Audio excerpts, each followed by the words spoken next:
యశస్విని రెడ్డి.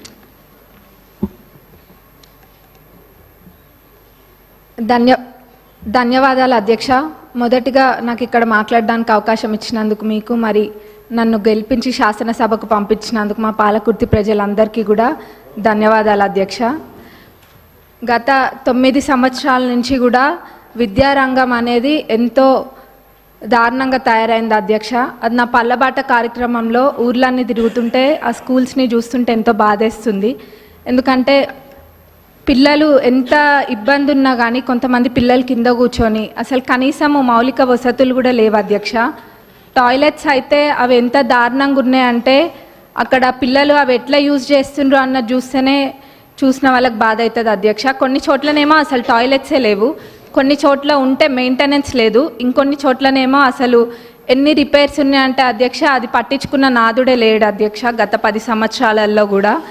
మరి ఇదే కాకుండా అధ్యక్ష స్టాఫ్ ప్రాబ్లం కూడా చాలా ఉంది అధ్యక్ష.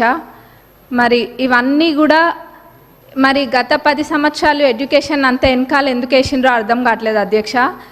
వేర్లు మంచిగా ఉంటేనే చెట్టు మంచిగా ఉంటుంది. మరి అసలు ఆ వేర్లే మంచిగా లేనప్పుడు మరి ఇంకా ఏమవుతారు, పిల్లల భవిష్యత్తు ఏం కావాలి అధ్యక్ష. మరి గవర్నమెంట్ స్కూల్స్ ఒకప్పుడు ఎంత మంచిగా ఉంటుండే అధ్యక్ష. ఇప్పుడు ఆ గవర్నమెంట్ స్కూల్స్కి పంపించాలంటే ఎంత లేనోళ్ళు కూడా ఆలోచిస్తుండ్రు అధ్యక్ష. అంటే వాళ్ళకి ఆర్థికంగా ఎంత భారమైనా కానీ ప్రైవేట్ స్కూళ్ళకి పంపించుకుంటుండ్రు అధ్యక్ష. ఎందుకంటే అక్కడ పోతే ఎటువంటి వసతులు లేవు కాబట్టి. కానీ ఇప్పుడు అయితే అధ్యక్ష మన ప్రభుత్వం అధికారంలోకి వచ్చినాక ఈ విద్యారంగం అనేది క్రమంగా మెరుగుపడుతుంది. అట్లనే ఇంటిగ్రేటెడ్ స్కూల్స్ అనేది కూడా నియోజకవర్గానికి ఒక ఇంటిగ్రేటెడ్ స్కూల్ ఇస్తా అనడం కూడా ఎంతో సంతోషంగా ఉంది అధ్యక్ష. అది అందరు పిల్లలు కూడా సామాన్యులు కూడా అందరూ ఇంటర్నేషనల్ స్కూల్స్లలో చదువుకున్న విధంగా అక్కడ చదువుకుంటారు అధ్యక్ష. మరి ఆ విధంగానైనా ఈ విద్యారంగం అనేది కొంచెం మంచిగా అవుతుంది అధ్యక్ష. మరి ముఖ్యంగా అధ్యక్ష ఈ టాయిలెట్స్ అనేది మటుకు చాలా పెద్ద సమస్య అధ్యక్ష. ఏదో చెప్పాలని కాదు, నేను నిజంగా అన్ని స్కూల్స్ విజిట్ చేస్తున్నా. మరి గతంలో వాళ్ళు చేయలేంది మన ప్రభుత్వంలో చేసి చూపిస్తామన్న నమ్మకం నాకుంది, అది ఖచ్చితంగా కూడా చేస్తాం అధ్యక్ష. మరి అట్లనే బడ్జెట్కి వస్తే అధ్యక్ష, ఇప్పుడు ఈ సంవత్సరం బడ్జెట్లో ప్రాథమిక విద్యకు 17,931 కోట్లు, మరి ఉన్నత విద్యకు 2,859 crores అండ్ టెక్నికల్ ఎడ్యుకేషన్కి 490 crores చెప్పున మొత్తం ప్రభుత్వం కేటాయించింది అధ్యక్ష.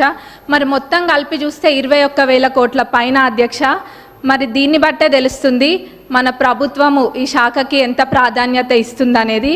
ఎందుకంటే ఎవరైనా చదువుకుంటే చాలు, మన దగ్గర ఆస్తి ఉన్నా లేకపోయినా ఆ విద్య మనకు ఆస్తి అన్నది మన ప్రభుత్వం నమ్ముతుంది కాబట్టి ఈ విధంగా బడ్జెట్ పెట్టడం జరిగింది అధ్యక్ష. మరి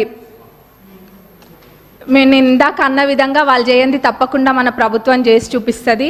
మరి మా పాలకుర్తి నియోజకవర్గానికి వస్తే అధ్యక్ష, దేవాదుల కింద మాకు ప్యాకేజ్ 6 అని ఉంటుంది అధ్యక్ష. మరి అన్నీ కంప్లీట్ అయినాయి కానీ అధ్యక్ష ఎందుకో మా ప్యాకేజ్ 6 మటుకు గత 10 సంవత్సరాలకు ఎంతో నిర్లక్ష్యానికి గురై ఉంది అధ్యక్ష. అది ఎంత పెద్ద ప్రాజెక్ట్ అంటే మొత్తము దానివల్ల 78,000 ఆయకట్టుకి నీరు వస్తాయి అధ్యక్ష. అయినా కానీ ఎంతో నిర్లక్ష్యం చేసిండ్రు అధ్యక్ష. మొత్తం కలిపి కూడా 30-35% పనులు కూడా పూర్తి కాలేదు అధ్యక్ష. రైతులు అంటే అంత చిన్న చూప అధ్యక్ష. మనము ఇప్పుడు రైతుని రాజు చేసే ప్రభుత్వం మన ప్రభుత్వం అధ్యక్ష. కాబట్టి మన ప్రభుత్వంలో ఇది ఖచ్చితంగా చేయాలి అధ్యక్ష. మరి ఆ 30-35% కూడా కంప్లీట్ కాలేదు. ఏమైందంటే గత ప్రభుత్వంలో గత పాలకులు ఏదో ఎలక్షన్ల ముందు ఆదరాబాదరాగా జనాలకు చూపించుకోవడం కోసం అని చెప్పి పాత కాంట్రాక్టర్ యొక్క టెండర్ని రద్దు చేసి కొత్త కాంట్రాక్టర్లను పిలిపించి ఆ ఎస్టిమేట్లో ఎన్నో తప్పులతోటి అధ్యక్ష, ఎన్నో మిస్ చేసి ఎస్టిమేట్ వేసిండ్రు అధ్యక్ష. మరి అప్పుడుతో పోలిస్తే జిఎస్టీ కూడా మరి 12% నుంచి ఇప్పుడు 18%కి పెరిగింది అధ్యక్ష. ఇట్లా ఎన్నో ఇబ్బందులతోటి ఈ కాంట్రాక్టర్లు కూడా పనులు చేయలేకపోతుండ్రు అధ్యక్ష. కాబట్టి ఈ పాత ఎస్టిమేట్ని కొంచెం సవరించి కొత్త ఎస్టిమేట్ తయారు చేసి అట్లనే పనులని ప్రారంభించాలని చెప్పి మీ ద్వారా గౌరవ గౌరవ ఇరిగేషన్ మినిస్టర్ గారిని మరి గౌరవ సీఎం గారిని కోరుతున్నాం అధ్యక్ష. ఎందుకంటే చాలా పెద్ద ప్రాజెక్ట్ అధ్యక్ష, 78,000 ఎకరాలకి ఇది నీరు అందిస్తుంది కాబట్టి ఇది పెద్ద ప్రాజెక్ట్ అధ్యక్ష. దీన్ని మన ప్రభుత్వంలో పూర్తి చేసి చూపించాలి అధ్యక్ష మనము. మరి అట్లనే అధ్యక్ష కాలువలు అధ్యక్ష, కాలువలు కొన్ని చోట్ల అధ్యక్ష అన్ని చాలా మటుకు కాలువలల్లో అన్ని చెట్లు మొలిచి ఉన్నాయి అధ్యక్ష. దాన్ని కూడా ఎవరు పట్టించుకోలేదు. మళ్ళీ ఎట్లున్నారంటే ఇక్కడ సభలో అనొద్దో అదేదో వాళ్ళు చేయకుండా ఏదో 10 సంవత్సరాలు మనమే ఉండి పాలించినట్టుగా చెప్తున్నారు అధ్యక్ష.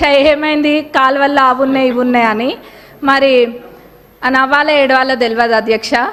కాబట్టి మేమే మా నియోజకవర్గంలో అయితే ఒక 30 కిలోమీటర్లకు పైగా మా సొంత డబ్బులతోటి మేమే పెట్టి అది తవ్విపియడం కూడా జరిగింది అధ్యక్ష. ఇక్కడ ఇదంతా ఇబ్బంది లేకుండా లైనింగ్ కాలువలు అన్నిటికీ కూడా లైనింగ్ చేయాలని మీ ద్వారా నేను కోరుతున్నా అధ్యక్ష. మరి అట్లనే అధ్యక్ష చివరిగా రుణమాఫీ, ఆ రోజు అందరము ఇక్కడున్న శాసనసభ్యులం అందరం కూడా ఎంతో నమ్మకంతో చెప్పినాము. గతంలో రుణమాఫీ పూర్తి స్థాయిలో చేసింది కాంగ్రెస్ ప్రభుత్వమే, ఇప్పుడు చేయబోయేది కూడా కాంగ్రెస్ ప్రభుత్వమే అని. అది మాటలకి మాత్రమే అంకితం కాకుండా అధ్యక్ష ఈరోజు అన్న విధంగా తప్పకుండా చేసి చూపిస్తుంది కాంగ్రెస్ ప్రభుత్వం అని చెప్పి ఈరోజు మనము చేయడం జరిగింది అధ్యక్ష. మరి ఇది అందరికీ ప్రతి ఒక్క కాంగ్రెస్ కార్యకర్తకి మరి ప్రతి ఒక్క రైతులకు కూడా ఇది గర్వించదగ్గ విషయం అధ్యక్ష. మరి మన గౌరవ అగ్రికల్చరల్ మినిస్టర్ గారిని మరి మన డిప్యూటీ సీఎం గారికి మా నియోజకవర్గ ప్రజలందరి తరపున ధన్యవాదాలు తెలియజేస్తున్నా అధ్యక్ష. నాకు ఇక్కడ మాట్లాడే అవకాశం ఇచ్చినందుకు మరొకసారి ధన్యవాదాలు తెలుపుతూ ముగిస్తున్నాను.